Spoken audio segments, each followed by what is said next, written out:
Hey guys, and welcome to Money Talks News, the podcast. This week, we're going to talk about alternative investments.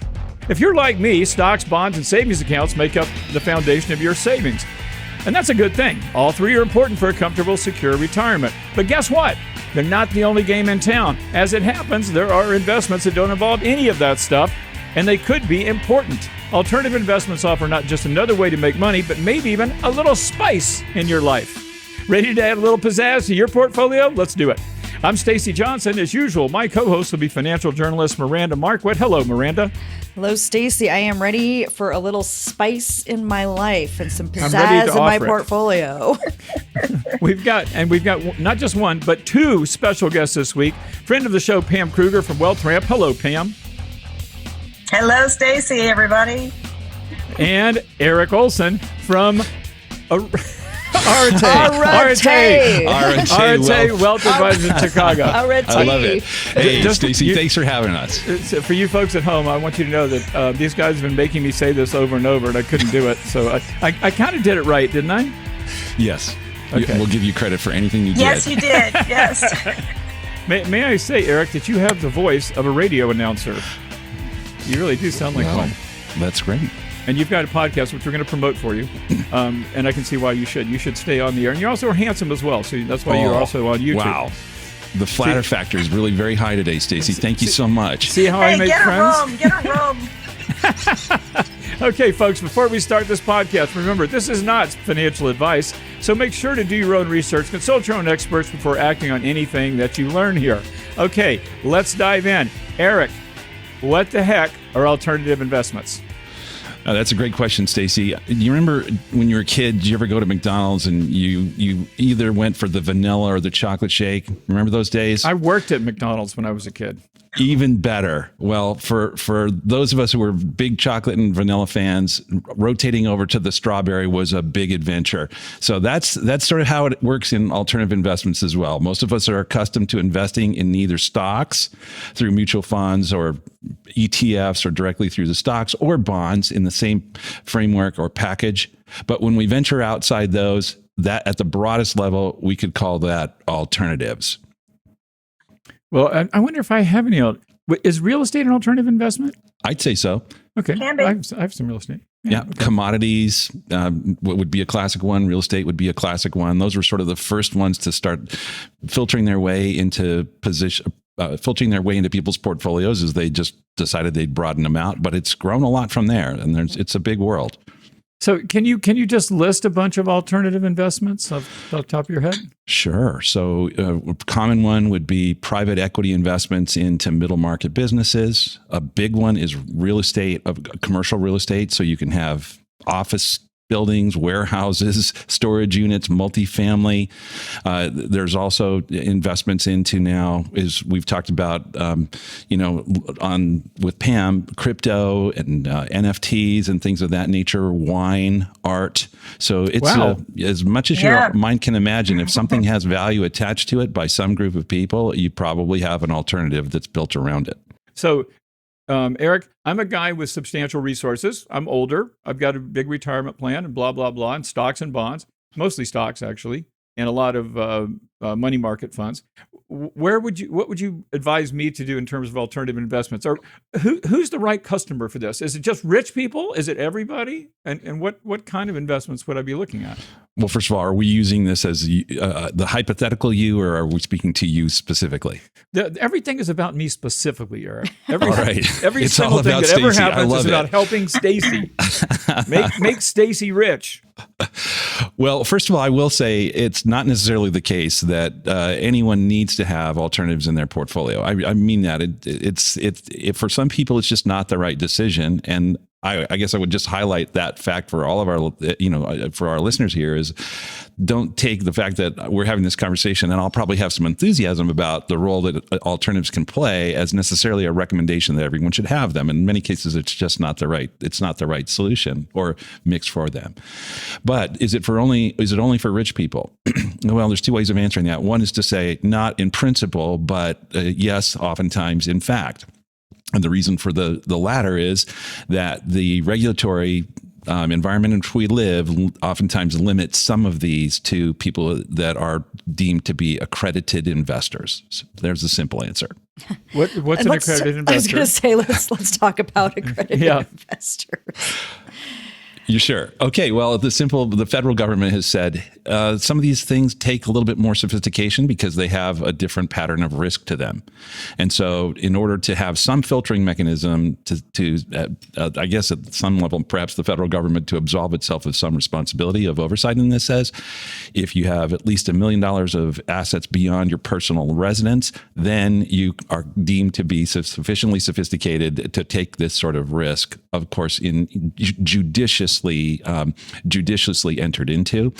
There's an income test. I won't bore you with the details, but it's essentially that, where they're saying this isn't for everyone. But that said, there are many alternatives which can be for incorporated into the portfolios of people who are not accredited investors, and they can play a useful role. Okay, and I'll say what the numbers are if I'm right. It used my cat's tail's in the middle. It used to be $200,000 of income and $1 million net worth. Is that right? Yeah. For a single filer, $200,000 of adjusted gross income on the past two tax years, and then expected to be the same in the current one. For married couples filing jointly, it's $300,000. Okay, so but alternative investments are not just for accredited investors. They're also for any number of investors. So give me an example. Give me something I can sink my teeth into here. Okay, so I come to you and I say, Erik, I've got a bunch of bonds and I've got a bunch of stocks. I want some alternative investments. What would you suggest? Well, I'll use an example of something that is past and done, and is an example of something that's a little different. And not every opportunity would be like this, but we were approached at one point by a fellow who had purchased 50 acres of prime Napa Valley farmland and had gone to University of California, Davis, consulted with them about what grapes to grow well with the soil and such that he had, and then wanted to build actually a winery to process all of that. So he thought, let's raise some funds to build this winery. And then what we'll do is we'll have a contractually stipulated return for the investors. In that case, it was a 5 or 6 year deal at a stipulated 15% internal rate of return. That seems like something that's simple enough that you can enter into. But is that not everything equity? has those guarantees. Is that an example of private equity? That would be. Mm-hmm. Okay, cool. So you put deals like that together. Sometimes we find them. We're approached by sponsors that say, "Hey, we've got this deal." In other cases, we'll take a little more active role to see, because people know that we do that sort of thing. That's interesting. I like that idea. I may have to work with you.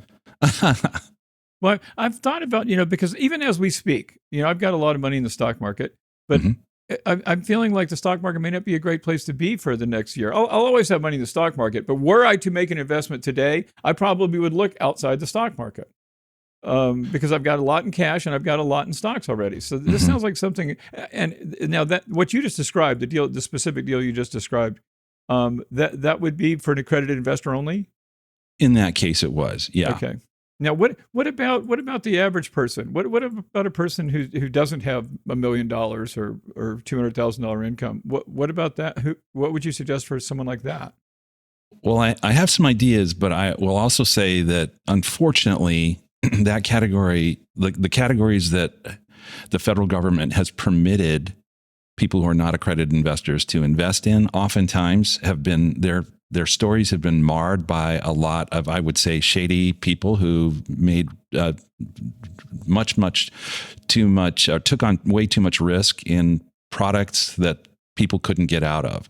And so for that reason, I have something of a jaded view of the things that are available for non-accredited investors. I'm not saying that you can't find anything that's worthwhile, but I think you have to be very, very careful about it. So Pam, I know you've given some thought to this. Yeah, I mean, for me, for talking to the people who come to me and we have these discussions, it really comes down to, you think you want an alternative, Stacy, and I can see why. Because everything that was just laid out sounds pretty sexy. It sounds like, you can invest in anything from gold to your daughter's startup, everything in between, artwork, everything. Problem is, that for people who are not sophisticated and don't have enough money to recover from a big loss should something happen, like crypto, like FTX, what happens is these investments operate sort of in a black box, which means that getting price transparency, valuations, it's really, really hard to get accurate information on tap. So let's just say that you're an investor who's itchy and you're not happy with the stock market right now. And you're like, give me anything but the stock market. Really? Do you really mean that? Because if you don't like the stock market and its ups and downs and its long-term nature, you're going to hate alternatives. Because alternatives, nobody says this, but the truth is, they're long-term investments, Stacy. Well, sure, I was thinking of that. They're illiquid, and for those of you who are uninitiated out there, it means it's hard to turn it back into cash. Like when you buy a house. I mean, it's a relatively liquid investment, and these even more so, probably. Right. So don't kid yourself if you're thinking that just an easy fix to your portfolio is going to be to take 25% of the money that you have in your stocks and divert it over to these alternative categories that sound really hot. The promoters are talking about. You think you're going to get a better sense of control over your portfolio by doing that, by creating maybe a hedge or something. But there's no guarantee it's a hedge, number one. We know crypto certainly wasn't or isn't. Yeah, that would be an alternative investment, though, right? Of course. And you're not going to get a sense of greater control. So if you're looking for more control and you're looking for making sure that you're doing something that you can see, its alternatives may not be for you.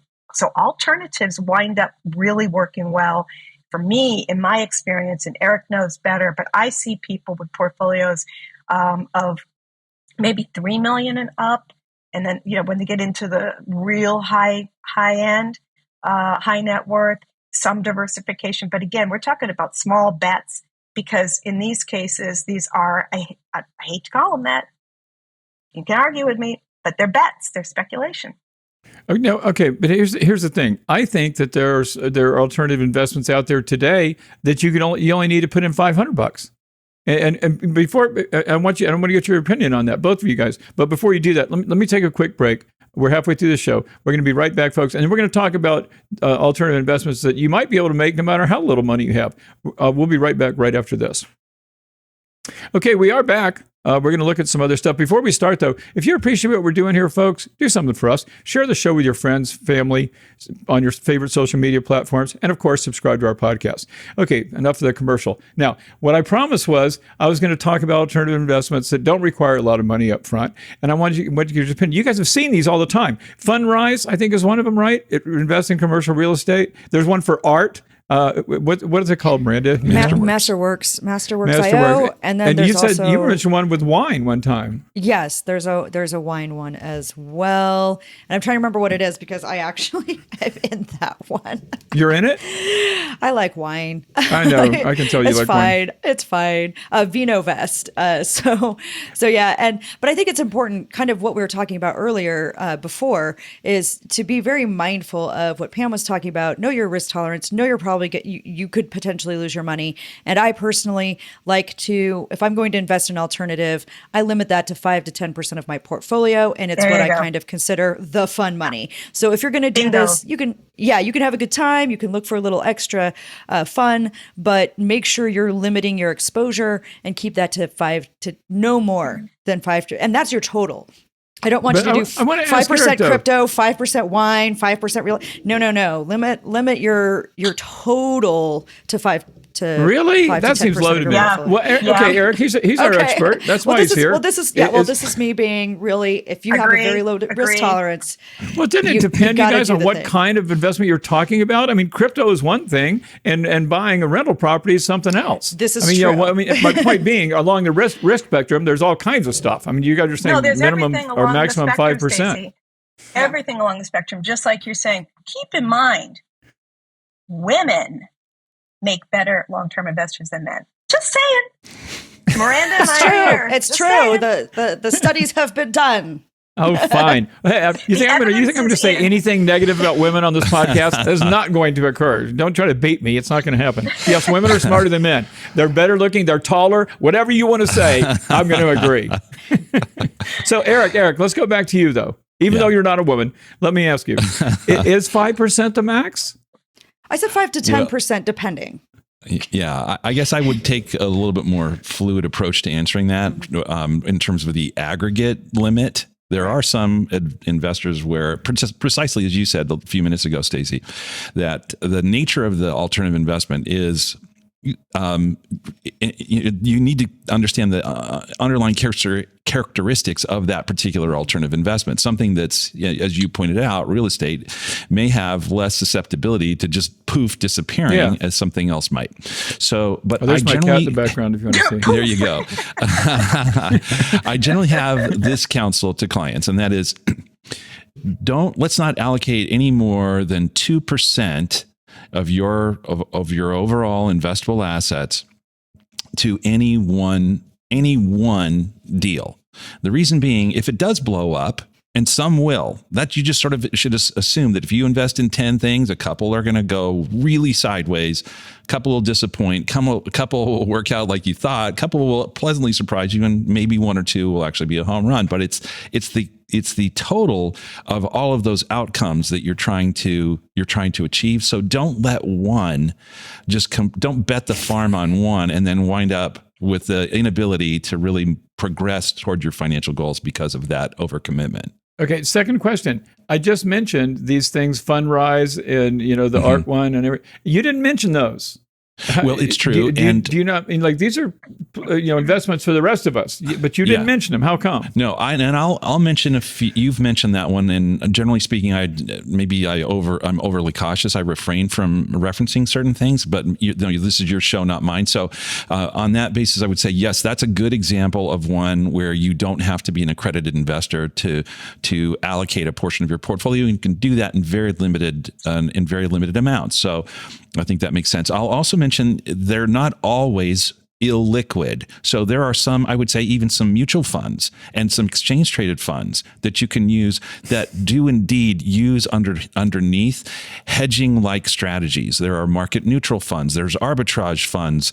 There's long short funds. There's a lot of different approaches that whether they're packages, mutual funds, or exchange traded funds, they're meant to provide that diversification element that oftentimes is what we're seeking in direct investments into these other alternative investments. This reminds me of, and Pam will remember this too, back in the day, limited partnerships were a big deal. I worked at E.F. Hutton, which became Shearson.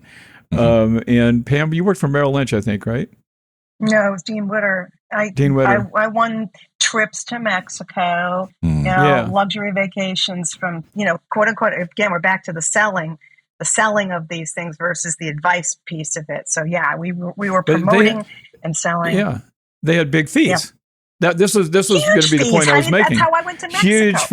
Huge fees. Yeah, me too. And so they made a lot of money for the companies. And I was wondering, Erik, the reason I mentioned that is because I was wondering if maybe these ones that are packaged for plebeians, the $500 investment into commercial real estate kind of thing. Did they have giant fees? I'm not mentioning a specific thing, so I don't want to put you in a regulatory problem here. But in general, will some of these direct investments have really high fees?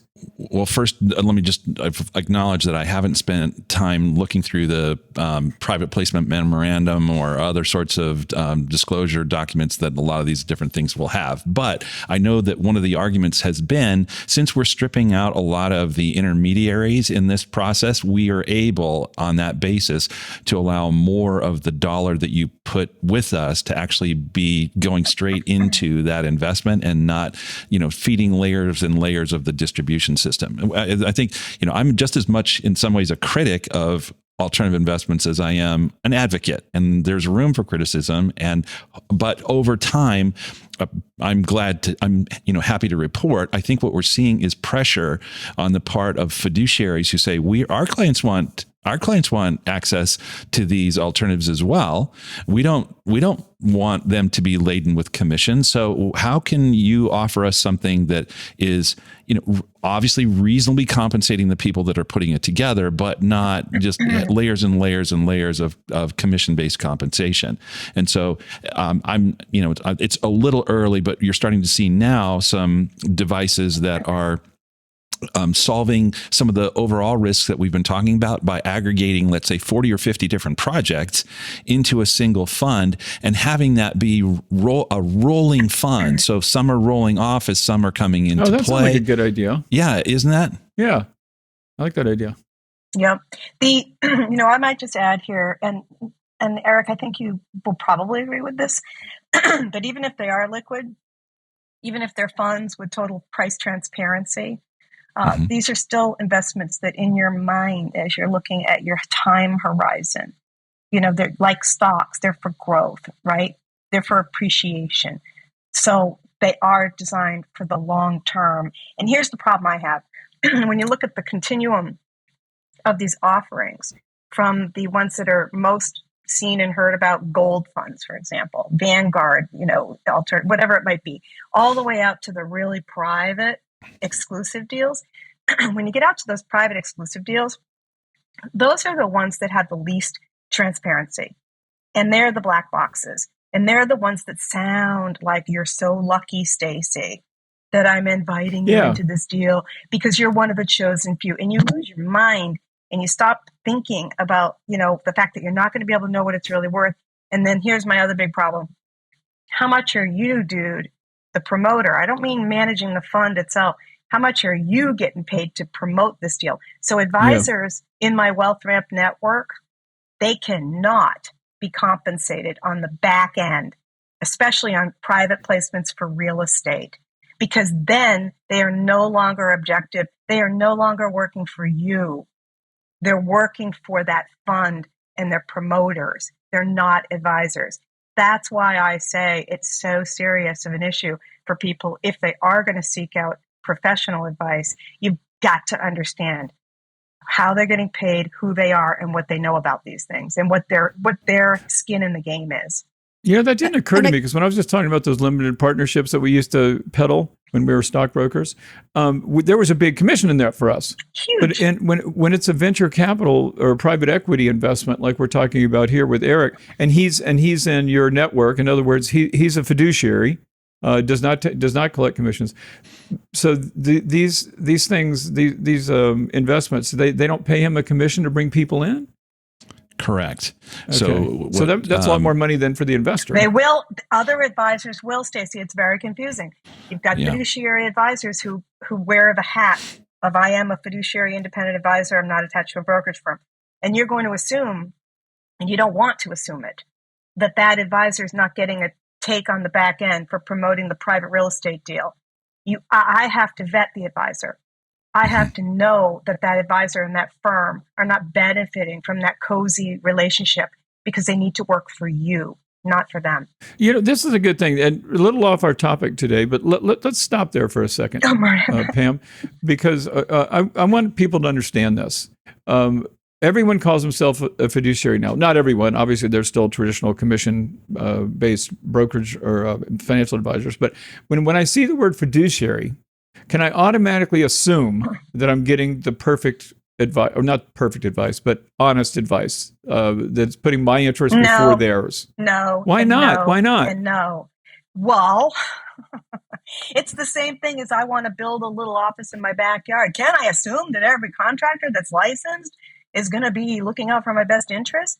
No, there's just this huge area of gray area. These are not doctors. These are not lawyers. They're not held to that standard. So this is not a profession. Financial advice industry is an industry. So you have to buyer beware the whole thing. So anybody can say they're a fiduciary. Anybody. But if they are a fiduciary, they are held to a higher standard. If they're legally, and they have to put that in writing. Watch how many won't put it in writing, Stacy. Once you have that conversation. So in other words, if that fiduciary says, I'm not going to put it in writing, but you can trust me, I'm a fiduciary. You turn and walk the other way. They're lying. Yeah, turn tail. Well, they could be lying anyway. Well, it's stupid. Put it in writing. Miranda, I'm so sorry. Go ahead, Miranda.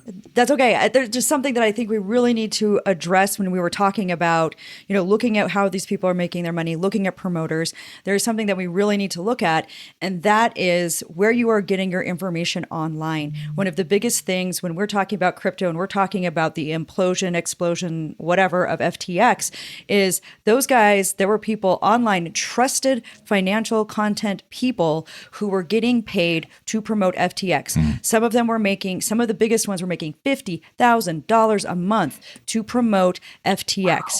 And I think it's important to say it's not just about, okay, looking for an advisor. It's also saying, we have these parasocial relationships online. Y'all probably have a parasocial. Well, we've seen your emails. We know that some of you have parasocial relationships with me and Stacy, and it's really important. And Aaron too. And it's really important. What kind of relationship? They're parasocial. Anyway, it basically means people they feel like they know you, right? They feel like they know you, like they can trust you, which makes it a little bit tricky. And so a lot of these promoters were like, this is a sure thing. You can do this. It's trusted. It's whatever. And they're influencers. Yes, they're influencers and promoters. And I think it's important to pay attention to that as well. And, there is, and it's hard because, some of us are going to get a little bit of a commission if you click on an affiliate link. That's true. We'll get a bit of commission. So it's really important to look at that and say, okay, where are we at on that? One of the reasons why I fail so miserably at affiliate marketing is because I'm like, well, here's an affiliate link, but whatever. I'm very good at it because I'm good at affiliate marketing because I have no soul. So let me be clear. I am not to be trusted. Do not trust me. I can't help you. But I think it is important to take a look at that and take these kinds of things with a grain of salt, especially if something's pumping something up really, really huge. Yeah. But the bottom line, though, really, really into it. The bottom line here is, in terms of this discussion at least, is Pam has gone out and found genuine fiduciaries willing to put their sign their John Hancock and built a company called Wealthramp, and Erik is one of those fiduciary advisors. So I just want to make sure everybody understands what the heck's going on here. So and that's why we trust Erik, and that's why we trust Pam. You know what? Let me stop here for a second, too. I should have done this at the outset of the show, and I didn't because I'm really good looking, but not very smart. Erik, would you give me a little bit about your background? How did you happen to be here today? How do you happen to know about alternative investments, blah, blah, blah? Sure. So, I've been helping clients with their retirement planning for about 18 years now, I think it is. And as part of that journey, I became affiliated with a firm that has had a strong specialization in alternative investments to try to provide a better diversifier for the portfolios that clients would otherwise normally have. And so through that process of a lot of cigarette burns and scars, as well as, some wins, you get a exposure to what's out there and what can work and what can hurt you. So would you consider yourself like a specialist for alternative investments? Actually, Stacy, I would consider myself more a specialist in tax smart retirement income planning with a secondary focus on alternatives. Okay, cool. And then now Pam's been with us several times before, but Pam, for those of our listeners who do not know who you are, would you mind telling us about you and Wealthramp real quick? Sure. My whole world is helping people take the choice of who they're going to get advice from much more seriously and thoughtfully, so that I connect people who are looking for advisors like Erik. Erik's in my advisor network of Wealthramp. Wealthramp.com is where people come to thoughtfully connect and find the right vetted fiduciary, fee-only advisor that works for their circumstances. So my whole world is about educating people about advisors, what they do. Was that a cat? Yes, that was my fluffy cat just in front of my camera. So my whole philosophy, as you know, is I really think people need to stop and take the choice, take the decision. It has a lot of consequences. Who are you listening to guiding you if you are looking for an advisor? You don't go anywhere but me. I'm the gatekeeper. And you are a former financial advisor as well. Yeah, I started when I was 24 years old. And then I got into television when I was... This is funny. We have the exact same background.